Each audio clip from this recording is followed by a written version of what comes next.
Plane surface refraction यहाँ पे खत्म होता है। देखो प्लेन सरफेस रिफ्रैक्शन में कई सारे पॉइंट्स थे, स्टार्टिंग फ्रॉम स्नेल्स लॉ हो गया, then refraction through glass slab हो गया, टोटल इंटरनल रिफ्लेक्शन हो गया, रिफ्रैक्शन इन प्रिज्म हो गया, प्रिज्म में थिन प्रिज्म और डिस्पर्जन ऑफ लाइट। और आगे बढ़ते हैं इसके बाद हम लोग रिफ्रैक्शन इन स्फेरिकल सरफेसेस में, ठीक है ना। तो नेक्स्ट हेडिंग पड़ेगा refraction through spherical surfaces, refraction through spherical surfaces। ठीक है, अब देखो प्लेन सरफेस में और स्फेरिकल सरफेसेस में बस यही फर्क है कि स्फेरिकल सरफेसेस में ये जो सरफेस है ये कर्व्ड सरफेस होगी, जिसके एक तरफ होगा मीडियम 1 और एक तरफ हो जाएगा मीडियम 2। अगेन ये वाला जो साइड है ये हो जाएगा इसका कॉन्वेक्स साइड, और ये वाला साइड इसका हो जाएगा कॉनकेव साइड। देखो इधर का मीडियम हो जाएगा μ1, इधर का मीडियम हो जाएगा μ2। Again light ray will travel from medium 1 to medium 2। मतलब जो μ1 और μ2 डिसाइड करेंगे वो लाइट रेस के हिसाब से डिसाइड करेंगे, जैसे कि प्लेन सरफेस में करते थे। तो इस तरह का भी सरफेस हो सकता है या फिर इस तरह का सरफेस हो सकता है, कोई फर्क नहीं है दोनों में, इधर μ1 हो गया इधर μ2 हो गया, ठीक है ना। ऑब्जेक्ट इमेज कहीं भी हो सकते हैं डिपेंडिंग ऑन ऑब्जेक्ट रियल है इमेज रियल है, इस तरह से। तो हर एक सरफेस का ध्यान से देखो तो एक पॉइंट ऐसा बनेगा जो उसका सेंटर ऑफ कर्वेचर होगा, क्योंकि स्फेरिकल सरफेस है तो इस बार एक पॉइंट ऐसा जरूर आएगा जो सी सेंटर ऑफ कर्वेचर होगा। इस केस में जो सेंटर ऑफ कर्वेचर होगा वो राइट साइड में पड़ेगा, और ये इसका रेडियस आर हो गया। तो सी डिनोट करेंगे, सी हो जाएगा सेंटर ऑफ कर्वेचर और आर बनेगा उस सरफेस का रेडियस ऑफ कर्वेचर। देखो पहले यहां तक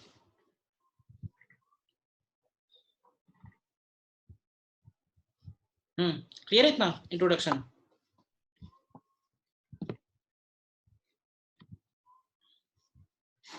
देखो कोई भी लाइट रे अगर इसके ऊपर इंसिडेंट हो रही है तो उसमें स्नेल्स लॉ दो केस अगेन यहाँ भी बनेंगे कि अगर हम आई और आर को स्मॉल नहीं लेते हैं तो हमें नॉर्मल स्नेल्स लॉ लगाना पड़ेगा, और नॉर्मल स्नेल्स लॉ लगाने में जो एन यूज होगा वो एन यही वाला सरफेस होगा। एन का मतलब है कि जो नॉर्मल है वो यही वाला सरफेस यूज होगा।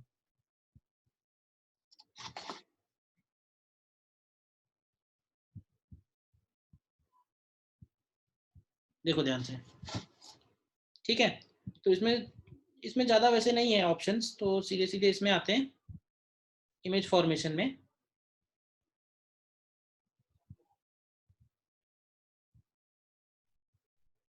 और इमेज फॉर्मेशन में हम लोग एक केस लेके चलते हैं।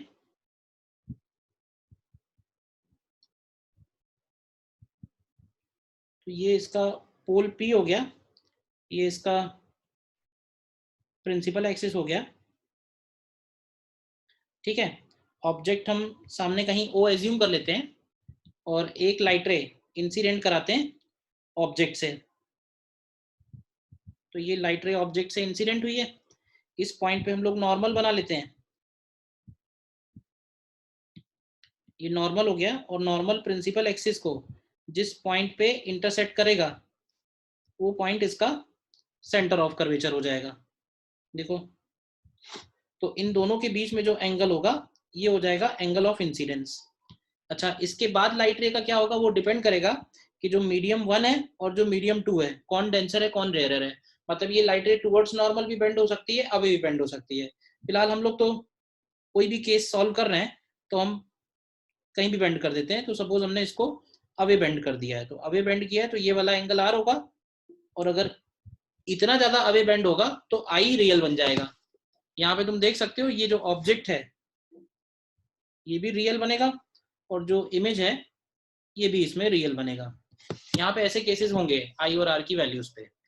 पहले जैसे किया था ये वाला एंगल अल्फा लिया था, याद करो, ये वाला एंगल बीटा लिया था और ये वाला एंगल गामा लिया था, तो ये वैसे ही चलेंगे। तो सबसे पहले देख के ये बताओ कि अल्फा, बीटा और आई में क्या रिलेशन बनेगा from geometry? Beta equal to alpha plus i. Correct, beta is equal to alpha plus i. ये हो गई इक्वेशन 1। सिमिलरली गामा को इन्वॉल्व करते हुए कोई रिलेशन, गामा, बीटा और आर में relation? R is equal to beta plus gamma. Correct, R is equal to beta plus gamma. तो हमें क्या करना है, इन दोनों इक्वेशन से आई और आर की वैल्यूज देखते हैं। तो आई की वैल्यू बीटा माइनस अल्फा हो जाएगी और आर की वैल्यू बीटा प्लस गामा। इसके बाद हम अप्लाई करते हैं यूजिंग स्नेल्स लॉ। तो यूजिंग स्नेल्स लॉ लिख सकते हैं μ1 sine i is equal to μ2 sine R. ठीक है, और यहाँ पे कंडीशन लगा देते हैं कि फॉर पैरा एक्सियल रेज। तो पैरा एक्सियल रेज के केस में क्या होगा, आई और आर की वैल्यू वेरी स्मॉल। तो आई और आर अगर स्मॉल है तो हम इनको μ1 into i is equal to μ2 into R भी लिख सकते हैं। आई की वैल्यू फर्स्ट इक्वेशन से देखोगे तो बीटा माइनस अल्फा, और आर की वैल्यू सेकंड इक्वेशन से देखोगे तो बीटा प्लस गामा। देखो, तो इसको अगर हम थोड़ा रीअरेंज करें तो हमें यहां से मिलेगा देखो ध्यान से, μ1 alpha plus μ2 gamma is equal to μ1 minus μ2 into beta मिलेगा। अब देखो, अगर आई और आर स्मॉल है तो क्या अल्फा, बीटा और गामा ये तीनों एंगल भी स्मॉल होंगे? उस केस में अल्फा को अप्रोक्सीमेटली लिखेंगे tan अल्फा, और ये पॉइंट अगर हम m ले लें तो tan अल्फा बताओ क्या बनेगा इस ट्रायंगल में? पॉइंट m जो होगा वो पॉइंट p के बहुत नजदीक होगा। पॉइंट m पॉइंट p के बहुत नजदीक होगा, तो जो MP है वो एक तरह से परपेंडिकुलर बन जाएगा ट्रायंगल का। तो tan अल्फा को क्या लिख सकते हैं, tan अल्फा को देखो लिखोगे तो MP अपॉन OP। फिर बीटा की वैल्यू इसी तरह से लिखेंगे tan बीटा, एंड बीटा हो जाएगा MP अपॉन CP, और गामा हो जाएगा tan गामा। तो ये हो जाएगा MP अपॉन IP। ये तीनों वैल्यूज उठा के इसमें रखो इक्वेशन नंबर 3 में, तो देखो क्या मिलेगा हमको। इसका जो ये जो प्रूफ कर रहे हैं ये बहुत इंपॉर्टेंट है बोर्ड पॉइंट ऑफ व्यू से। बोर्ड्स में ये प्रूफ आएगा जो फॉर्मूला हम लोग डिराइव करने वाले हैं। तो अल्फा की जगह क्या आएगा, तो μ1 अल्फा की जगह tan अल्फा, तो ये हो जाएगा MP upon OP plus μ2 into MP upon IP is equal to μ1 minus μ2 into MP upon CP। तो ये MP कैंसिल हो जाएगा पूरी इक्वेशन से, और इसमें हम अगर साइन कन्वेंशन अप्लाई करें तो बताओगे पॉजिटिव डायरेक्शन कौन सा लेते हैं? सेम वैसे ही है, पहले जो हमने डिराइव कर लिया है, जो डिफाइन कर लिया वैसे ही है। तो पॉजिटिव डायरेक्शन कौन सा बनेगा, क्या पॉजिटिव डायरेक्शन राइट साइड वाला बनेगा? और सारे डिस्टेंसेस कहाँ से मेजर किए जाएंगे, पॉइंट P से। तो ध्यान से देख के बताओ कि पॉइंट P से U क्या बनेगा, यानी कि ऑब्जेक्ट डिस्टेंस। तो ऑब्जेक्ट डिस्टेंस क्या ये वाला डिस्टेंस होगा OP, इमेज डिस्टेंस ये वाला डिस्टेंस होगा IP, और R की जगह आएगा CP। अब ध्यान से देखो, R और U निगेटिव होंगे और V पॉजिटिव होगा। ये क्लियर है? तो यहां से साइन कन्वेंशन रखेंगे अगर इसमें, तो U का वैल्यू हो जाएगा माइनस OP, V का वैल्यू हो जाएगा प्लस IP, और R का वैल्यू हो जाएगा माइनस CP। तो ये तीनों वैल्यूज उठा के ऊपर रखो तो तुमको मिलेगा μ2 upon V minus μ1 upon U is equal to μ2 minus μ1 upon R।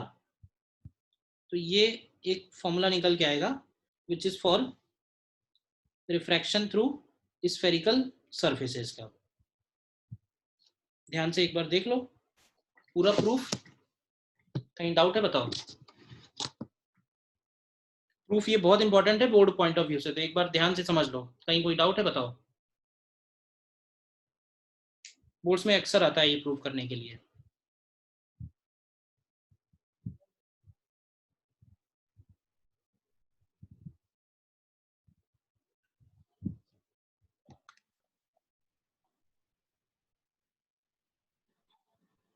ये रिफ्रैक्शन है, तो रिफ्रैक्शन के केस में क्या होगा कि U तो नेगेटिव होगा रियल ऑब्जेक्ट के लिए और पॉजिटिव होगा वर्चुअल ऑब्जेक्ट के लिए, लेकिन इमेज में क्या होगा, अगर V पॉजिटिव है तो V पॉजिटिव का मतलब होगा ऑन दी अदर साइड, और ऑन दी अदर साइड होगा तो वहां पे रेस एक्चुअली मीट कर रही होंगी। भाई एक लाइट रे तो यही हो जाएगी प्रिंसिपल एक्सिस, और ये की दूसरी है जो हम लोगों ने ड्रॉ की है, तो अगर एक्चुअल मीट कर रही है तो ये रियल इमेज बनेगा अगर V पॉजिटिव है।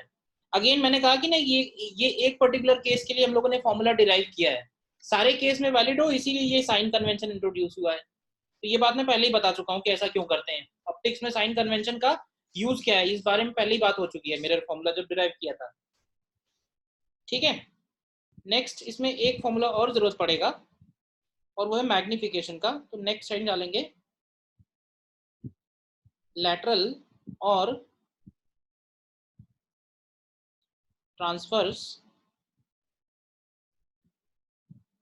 मैग्निफिकेशन, लैटरल और ट्रांसफर्स मैग्निफिकेशन, ठीक है, जिसको हम लोग स्मॉल m से डिनोट करते हैं। तो इसमें भी कोई एक सरफेस एज्यूम कर लेते हैं, और ये इसका प्रिंसिपल एक्सिस हो गया, इधर μ1 हो गया, इधर μ2 हो गया, ये पॉइंट P हो गया, और अगर हम एक्सटेंडेड ऑब्जेक्ट ले रहे हैं तो ये ऑब्जेक्ट हो गया सपोज OO डैश।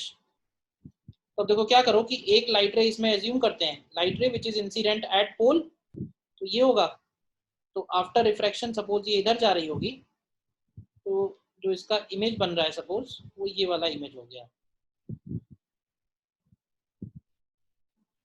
इमेज हो गया I डैश, ये वाला एंगल ऑफ इंसिडेंस बनेगा, और ये वाला एंगल ऑफ रिफ्रैक्शन बनेगा।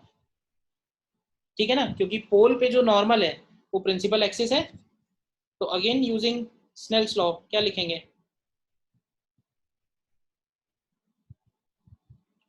बनाओ सेम वही इक्वेशन, तो μ1 sin I is equal to μ2 sin R, और sin I को हम लोग लिख सकते हैं tan I, और sin R को लिख सकते हैं tan R। तो यहाँ से देखो μ1 tan I की वैल्यू देखोगे तो ये बन जाएगी OO डैश अपॉन OP, और tan R की वैल्यू देखोगे तो ये हो जाएगी I dash upon IP। Again sine convention अगर यूज करें तो U की जगह माइनस OP, V की जगह प्लस IP, देखना ध्यान से, HO की जगह हाइट ऑफ ऑब्जेक्ट होगा प्लस OO डैश, और HI की जगह माइनस II डैश। तो ये चारों वैल्यूज अगर यहाँ रखें और HI अपॉन HO निकालें तो देखो ध्यान से क्या मिलता है, μ1 V अपॉन μ2 U मिलेगा। तो ये इसका मैग्निफिकेशन का फॉर्मूला आएगा, height of image upon height of object is equal to μ1 V upon μ2 U। कैसे डिराइव हुआ वो तुम्हारे सामने है, कोई डाउट है बताओ। सर हाँ सर हम लोगों ने तो यहाँ पे पैराएक्सियल रेस को कंसीडर करके किया है, अगर हाँ, मार्जिनल रेस ले लेंगे तो क्या करेंगे तब? तो मार्जिनल रे में क्या होगा ना कि मार्जिनल रे के लिए सिंगल ऑब्जेक्ट का सिंगल इमेज नहीं बनेगा, क्योंकि हर मार्जिनल रे के लिए जो R आएगा वो डिफरेंट आएगा, I आएगा डिफरेंट आएगा, तो वो एक ही जगह फोकस नहीं होती हैं। जैसे हम लोगों ने फोकस जब डिफाइन किया था मिरर में, तो सेम वही प्रॉब्लम यहाँ भी है, मार्जिनल रे के लिए सिंगल ऑब्जेक्ट का सिंगल इमेज नहीं है। तो उस केस में अगर कोई क्वेश्चन देगा क्वेश्चन में, तो हमें सिंगल रे दे रखी होगी, सिंगल रे दे रखी होगी, उसका एंगल दे रखा होगा, तो फिर हमें नॉर्मल स्नेल्स लॉ लगा के सॉल्व करना पड़ेगा, फिर उसमें ये दोनों फॉर्मूले वैलिड नहीं है। ठीक है सर, थैंक यू।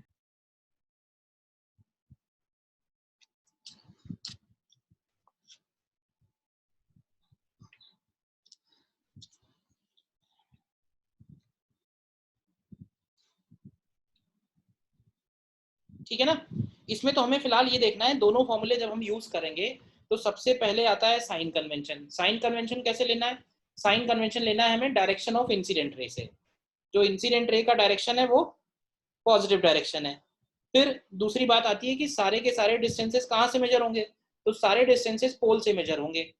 अगर इंसिडेंट रे की डायरेक्शन में है तो वो डिस्टेंस पॉजिटिव कंसीडर होगी, इंसिडेंट रे के अपोजिट है तो वो डिस्टेंस नेगेटिव कंसीडर होगी। तो U, V और R, ये तीनों साइन कन्वेंशन के हिसाब से पढ़ेंगे। म्यू1 और म्यू2 कैसे डिसाइड होंगे? म्यू1 और म्यू2 तो ये ऑब्जेक्ट इमेज से डिसाइड नहीं होंगे, ये ध्यान रखना।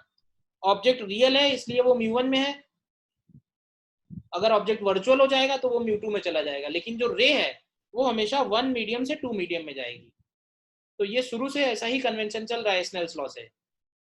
लाइट रे हमेशा मीडियम 1 से मीडियम 2 में जा रही है, तो पहला वाला मीडियम म्यू1 है हमेशा, दूसरा वाला मीडियम म्यू2 है, ठीक है ना। और बाकी ये मैग्निफिकेशन में एच आई एच ओ जो है वो हम प्रिंसिपल एक्सिस से कंसीडर करते हैं। प्रिंसिपल एक्सिस से ऊपर का डायरेक्शन पॉजिटिव और नीचे का डायरेक्शन नेगेटिव। अगर एच ओ पॉजिटिव ले रहे हैं और एच आई नेगेटिव आ रहा है, इसका मतलब इमेज नीचे बन रहा है। एच आई भी पॉजिटिव आ रहा है, एच ओ भी पॉजिटिव आ रहा है, मतलब इमेज सेम साइड में बन रहा होगा, उस तरह से, ठीक है। देखो इसमें क्वेश्चंस करते हैं फिर।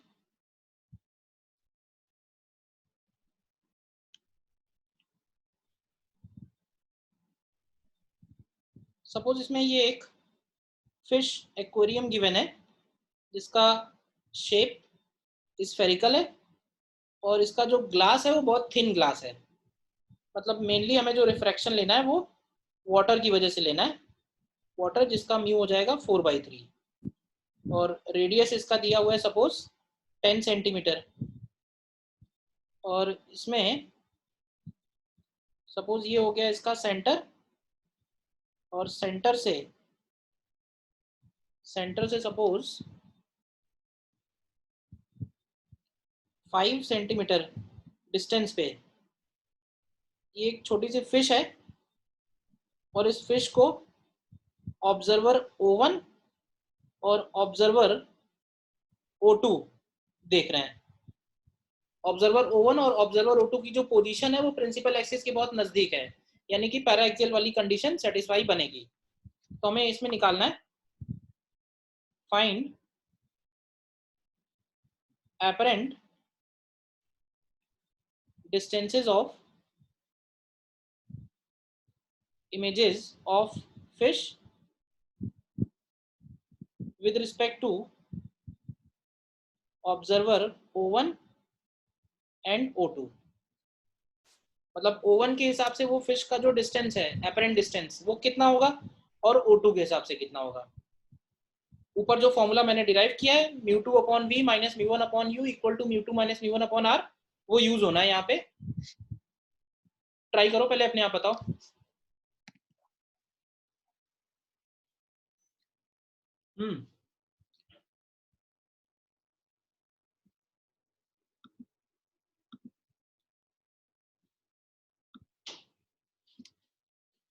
देखो अगर हम पहले फॉर ऑब्जर्वर O1 सॉल्व करें तो देखो O1 के लिए जब सॉल्व करोगे ना तो टुवर्ड्स लेफ्ट वाला डायरेक्शन पॉजिटिव होगा, क्योंकि ऑब्जेक्ट फिश है तो जो रेज हैं वो ऑब्जेक्ट से लेफ्ट साइड में आएंगी, ठीक है। और ध्यान रखना कि सारे के सारे डिस्टेंसेस P1 से मेजर होंगे, यानी पोल P1 हो जाएगा। तो जरा बताओ μ1 क्या लेंगे? μ1 की जगह 4/3 लेंगे, μ2 की जगह 1 लेंगे, u की जगह ध्यान से देखो -5 आएगा और r की जगह -10 आएगा। किसी में साइन में या वैल्यू में कंफ्यूजन है तो बताओ, बोलो भी। तो μ2/v minus μ1/u is equal to μ2 minus μ1/r। तो यहां से देखो v की वैल्यू क्या आती है।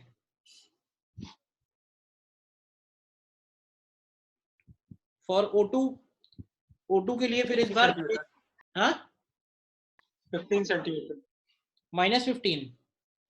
Yes sir. -15 का मतलब ये होगा कि उसको अपने से 15 सेंटीमीटर दूर नजर आ रहा है। O2 के लिए सॉल्व करेंगे तो फिर से μ1 4/3, μ2 1 होगा, u की जगह इस बार पॉजिटिव डायरेक्शन इधर वाला बनेगा, ये ध्यान रखना। तो u की जगह फिर से यहाँ से -15 आएगा और r की जगह फिर से -10 आएगा, रखो यहाँ से। तो 1/v minus μ2/v minus μ1/u equal to μ2 minus μ1/r, r की जगह -10। तो देखो यहां से v कितना आता है, कर लेना चाहिए। कोई साइन में कंफ्यूजन है जरा सा भी तो बताओ भी।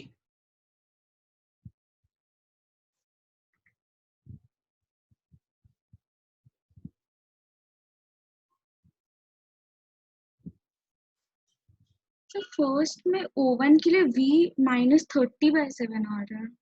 Yes sir, -30/7 आएगा. -30/7 बनाना। -30/7 कर लो, ठीक है। और O2 के लिए V कितना आता है? -18. -18।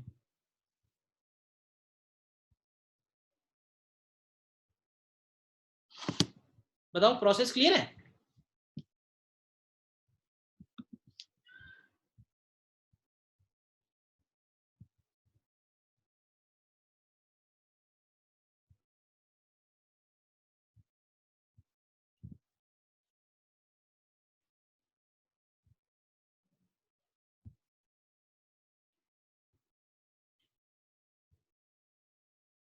सर हाँ बोलो।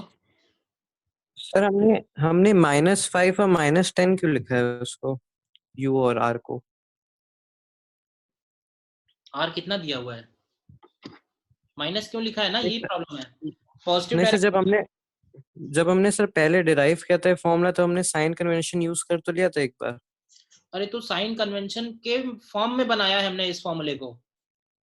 अगर हम इसको साइन कन्वेंशन के फॉर्म में नहीं बनाते तो हम साइन कन्वेंशन नहीं लगाते।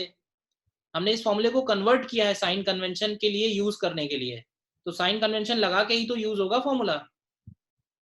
ये डाउट तो पहले डिस्कस हो चुका है ना, सेम ही पॉइंट है। Okay sir. भाई जब हम ये फॉर्मूला डिराइव करते हैं तो फॉर्मूला ये थोड़े ना आया है, फॉर्मूला तो ये आया जो ऊपर लिखा हुआ है। तो अगर तुम ऊपर वाला फॉर्मूला यूज करना चाहते हो तो वो ऊपर वाला फॉर्मूला सिर्फ इस सिचुएशन के लिए वैलिड है। तो उस ऊपर वाले फॉर्मूले को यूज करने के लिए हमें किसी साइन कन्वेंशन की जरूरत नहीं है। लेकिन जब हमने इसको कन्वर्ट किया है यू वी और आर में, तो यू वी और आर की वैल्यू जब यूज करेंगे इसमें तो विद साइन ही रखेंगे ना। Okay sir, yes sir, sir. ठीक है, और देखो क्वेश्चन ऐसे ही है, सिमिलर क्वेश्चन। क्वेश्चन में हम लोग रेयर मीडियम से ऑब्जर्व कर रहे हैं और इमेज डेंसर मीडियम में बन रही है। हाँ करेक्ट। एपरेंट डेप्थ वाला कॉन्सेप्ट नहीं लगेगा इसमें? एपरेंट डेप्थ वाला कॉन्सेप्ट है, लेकिन वो जो पढ़ा था वो हम लोगों ने पढ़ा था प्लेन सरफेस रिफ्रैक्शन। ये प्लेन सरफेस नहीं है, कॉन्सेप्ट सेम है। स्फेरिकल सरफेस में नहीं लगता है वो वाला कॉन्सेप्ट। अरे तो वो फॉर्मूला प्लेन सरफेस के लिए डिराइव किया था ना सिर्फ, यस सर। स्फेरिकल के लिए डिफरेंट है फॉर्मूला, वो आर पे भी डिपेंड कर रहा है। बस ये है, तुम ये जो ऊपर फॉर्मूला डिराइव किया है इसमें आर की जगह इन्फिनिटी रख दो तो वही फॉर्मूला आ जाएगा जो हम लोगों ने प्लेन सरफेस में डिराइव किया था। Yes sir.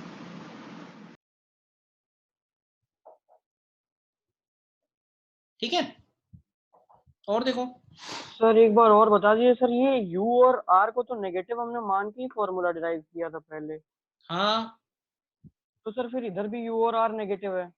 अरे भाई पहले समझो तो बात को, ये जो फॉर्मूला डिराइव किया हुआ है ये फॉर्मूला हम लोगों ने साइन कन्वेंशन में कन्वर्ट किया है, जिससे कि ये जो फॉर्मूला निकल के आया है ये सारी सिचुएशंस के लिए वैलिड हो।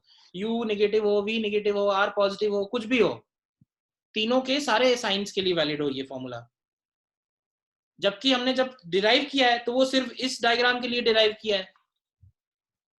तो ये जो यस फॉर्मूला सर। निकल के आया ना डिराइव होने की ठीक पहले वाला स्टेप जो है, मतलब लास्ट वाले स्टेप से ठीक पहले वाला, तो इस स्टेप में यस ये सर। जो फॉर्मूला लिखा हुआ है ये विदाउट साइन कन्वेंशन वैलिड है, क्योंकि इसमें सारे डिस्टेंसेस आएंगे।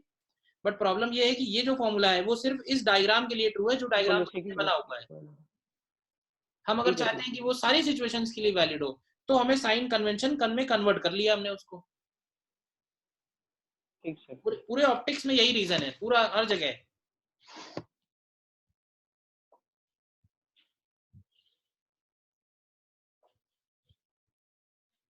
नेक्स्ट देखो, ये एक थिक लेंस है, ठीक है। थिक लेंस है, इसका थिकनेस मिडिल में 5 सेंटीमीटर है। इधर एयर है, इधर भी एयर है। ये वाला रेडियस इसका 10 सेंटीमीटर है और ये वाला रेडियस इसका 20 सेंटीमीटर है, ठीक है। और एक ऑब्जेक्ट रखा हुआ है यहाँ से 15 सेंटीमीटर डिस्टेंस पे। तो हमें निकालना है locate final image of the object. Locate final image of the object. अब ध्यान से देखना, सबसे पहले ऑब्जेक्ट से जब रेज जाएंगी तो सबसे पहले मीडियम कहां से कहां रिफ्रैक्शन हो रहा है? रिफ्रैक्शन कहां से कहां हो रहा है? सबसे पहले रिफ्रैक्शन हो रहा है एयर से ग्लास में, हो रहा है ना? और फिर सेकंड रिफ्रैक्शन कहां से कहां होगा? सेकंड रिफ्रैक्शन होगा ग्लास से एयर में। पहली बार रे एयर टू ग्लास जा रही है और फिर ग्लास टू एयर आएगी, तब फाइनल इमेज बनेगी। करो ट्राई इसको। तो ग्लास का म्यू म्यू मान ले। 1.5 दिया तो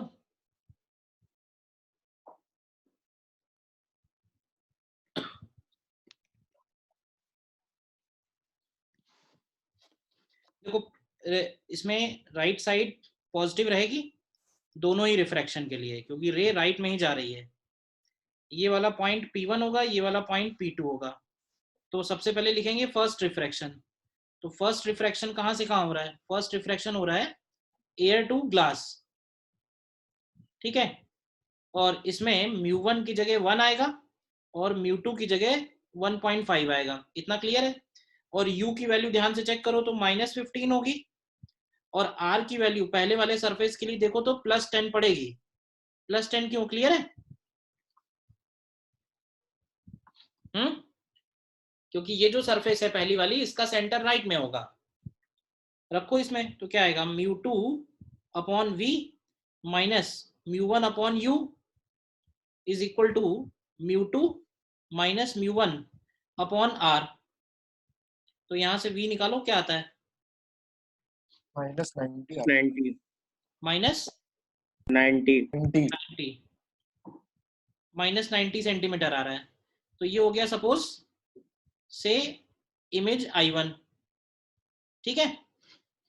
तो I1 पीछे बन रहा है यहां कहीं, और I1 का डिस्टेंस P1 से 90 सेंटीमीटर निकल के आया। तो बताओगे ये वर्चुअल इमेज होगा या रियल इमेज होगा? Real virtual image. हाँ, वर्चुअल वर्चुअल इमेज होगा ना, बैक ट्रेस करना पड़ेगा। वर्चुअल इमेज, ठीक है। सेकंड रिफ्रैक्शन कहां से कहां हो रहा है? सेकंड रिफ्रैक्शन होगा कहां से कहां? सेकंड रिफ्रैक्शन होगा ग्लास टू एयर। तो μ1 की जगह 1.5 आएगा और -1 आएगा। आंसर -36 है। -36, पता नहीं, आंसर देखते हैं क्या आएगा।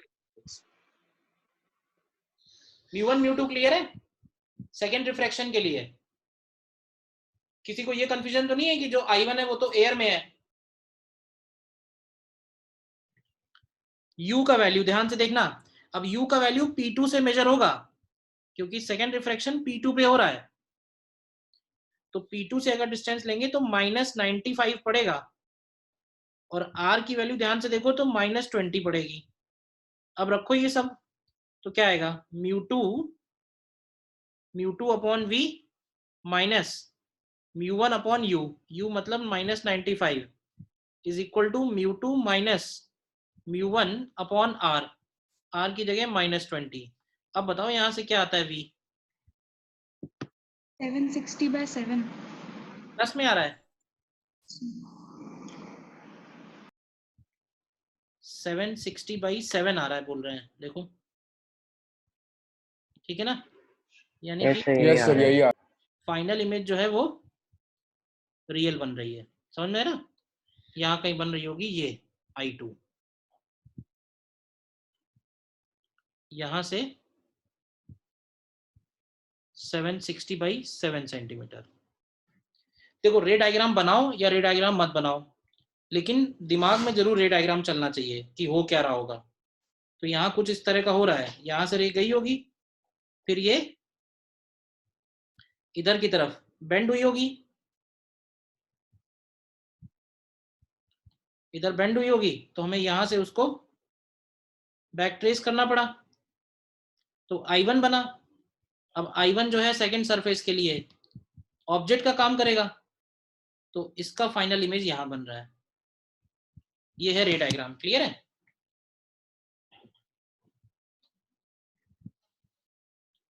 रे डायग्राम बनाओ या नहीं बनाओ, बट दिमाग में जरूर बनना चाहिए कि हो क्या रहा होगा। बताओ क्या कंफ्यूजन है इसमें।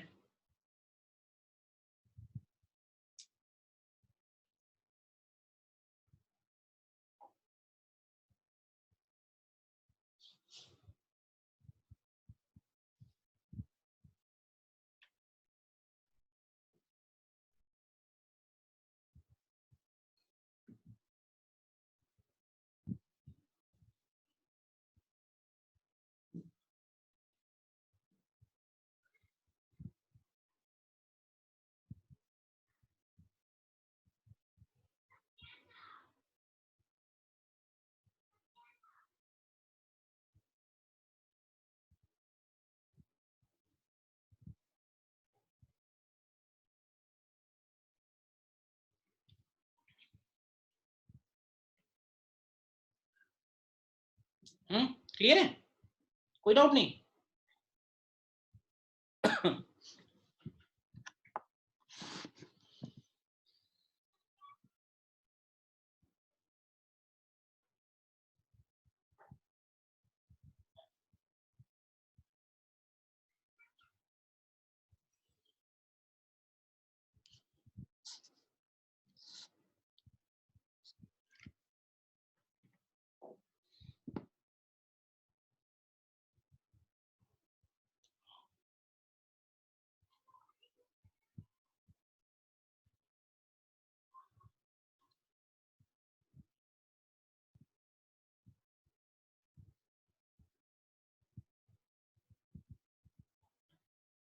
ठीक है,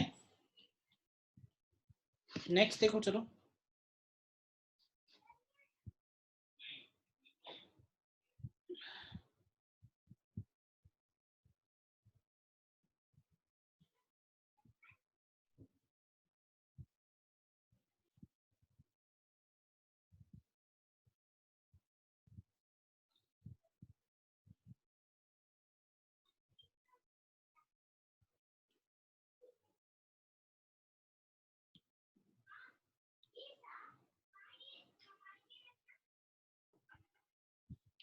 सपोज ये एक ग्लास का एक रॉड है, सिलिंड्रिकल रॉड, और इसका जो एक एंड है, इसका एक एंड 10 सेंटीमीटर रेडियस का है, ठीक है। और यहां से लेके यहां तक की लेंथ इसकी दी हुई है सपोज 80 सेंटीमीटर, और यहाँ पे एक ऑब्जेक्ट रखा हुआ है eight A distance x।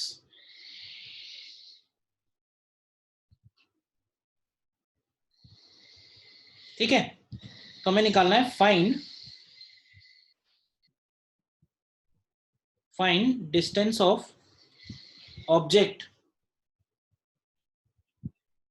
From rod x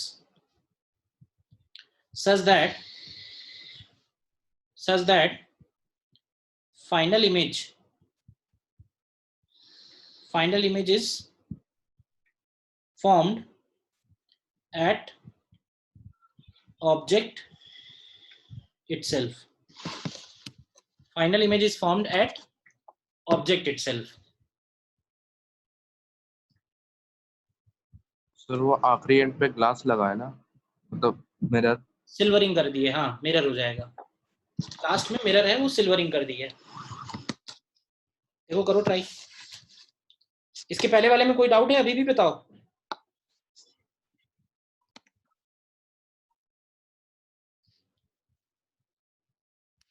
देखो इस केस में क्या होगा, देखो लाइट रेज इंसिडेंट होंगी इधर से। अब हम चाहते हैं कि फाइनल इमेज ऑब्जेक्ट पे ही बन जाए, तो ये लाइट रे जिस डायरेक्शन से गई है उसी डायरेक्शन में वापस आनी चाहिए। तो ऐसा होने के लिए मिरर के ऊपर ये कैसे इंसिडेंट हो जाए, तो देखो मिरर के ऊपर अगर परपेंडिकुलरली इंसिडेंट हो जाए तो ऐसा पॉसिबल है। ठीक है, तो रिफ्रैक्शन अगर हम सॉल्व करें रिफ्रैक्शन के लिए, तो रिफ्रैक्शन के लिए देखो u का वैल्यू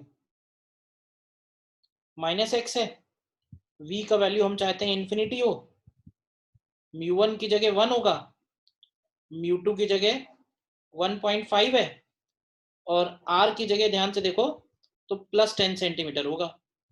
रखो ये सब वैल्यूज क्या आएंगी, तो μ2 upon v minus μ1 upon u equal to μ2 minus μ1 upon r। तो यहाँ से x का वैल्यू क्या आता है, 20 सेंटीमीटर आता है। देखो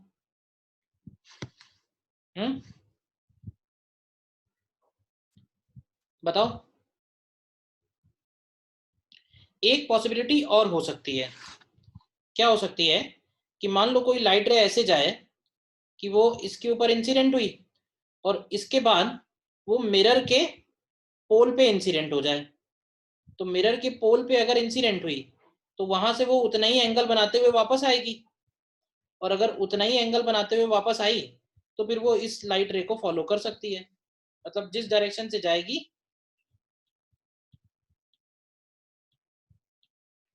जिस डायरेक्शन से जा रही है उसी डायरेक्शन में वापस आ सकती है। बोलो।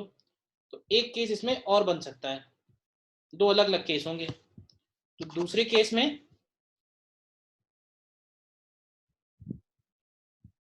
सेकंड पॉसिबिलिटी,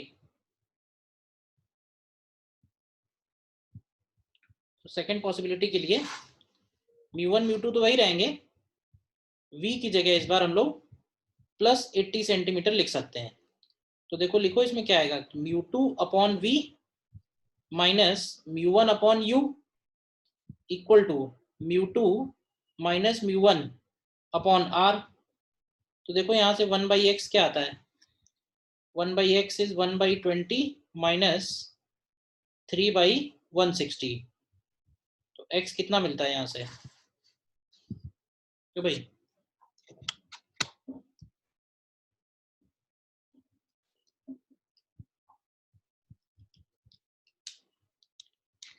x का वैल्यू 32 सेंटीमीटर भी मिलेगा यहाँ से। तो एक्चुअली इस क्वेश्चन के दो आंसर हो गए।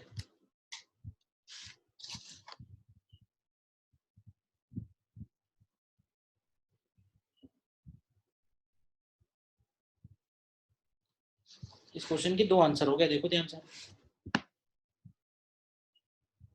सर हाँ बोलो। सर इसमें कोई ऐसी पॉसिबिलिटी नहीं बनेगी कि जैसे लाइट रेज निकली, हाँ फिर वो जो ये मतलब जो ये रॉड है इसके बीच वाले एरिया में कहीं पे उन्होंने एक इमेज बनाई उस पहले वाले रिफ्रैक्शन से, फिर उस इमेज की रिफ्लेक्शन होगा मिरर में, और फिर वो इमेज का फिर से वापस से रिफ्रैक्शन होगा। देखो जितने भी ऐसे क्वेश्चन है जिसमें कभी भी बोलेगा कि नहीं ऑब्जेक्ट और इमेज सेम पॉइंट पे हो, ठीक है, तुम उसमें एक साधारण से कॉमन सेंस की बात बताओ कि लाइट रे ऑब्जेक्ट से गई है और जैसी लाइट रे गई है हम चाहते हैं वैसे ही वापस आए। तो ऐसा हो सकता है क्या कि गई अलग रास्ते से है और वापस किसी और रास्ते से आई हो? बोलो। अच्छा ऐसा रिवर्सिबिलिटी मतलब लगे हाँ रिवर्सिबिलिटी तो लगेगी ना। Yes sir, thank you sir. मतलब इसमें मैथ्स नहीं चलेगी कि तुम सोचो कि i1 बना ले, फिर i1 से i2 बना ले, फिर i2 से फिर हम ये i1 बना के x के लिए सॉल्व कर ले ना, वो नहीं सॉल्व हो पाएगा। पहले थोड़ा सोच लो ध्यान से। हम ये चाह रहे हैं कि रे जिस तरह से जाए उसी तरह से वापस आए। तो ऐसी कौन कौन सी पॉसिबिलिटीज है ये तुम्हें पहले से ही सोच लेना है। तो एक पॉसिबिलिटी तो ये समझ में आएगी पैरेलल हो जाए प्रिंसिपल एक्सिस के, तो मिरर के अगर परपेंडिकुलरली इंसिडेंट हुई तो वो उसी डायरेक्शन में वापस हो जाएगी, रिवर्ट हो जाएगी। Yes sir.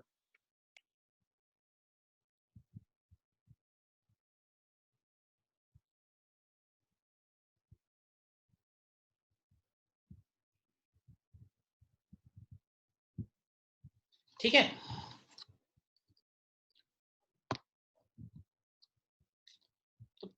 Refraction at spherical surface में इतना ही है, एक ही फॉर्मूला है इसमें, ज़्यादा नहीं है। इसके बाद इसमें एप्लीकेशंस फिर लेंसेज वगैरह आएंगे तो उनमें थोड़ी पॉसिबिलिटीज और नेचर ऑफ क्वेश्चंस डिफरेंट आएंगे। इसमें इतना ही है, एक ही फॉर्मूला है। तो इस लेक्चर में यहीं तक रखते हैं फिर, ठीक है ना। लेंस फिर नेक्स्ट टर्न पे आएगा। और लेंस फिर हमारा ज्योमेट्रिकल ऑप्टिक्स का सेकंड लास्ट टॉपिक हो जाएगा, फिर केवल ऑप्टिकल इंस्ट्रूमेंट बचेगा। ठीक है।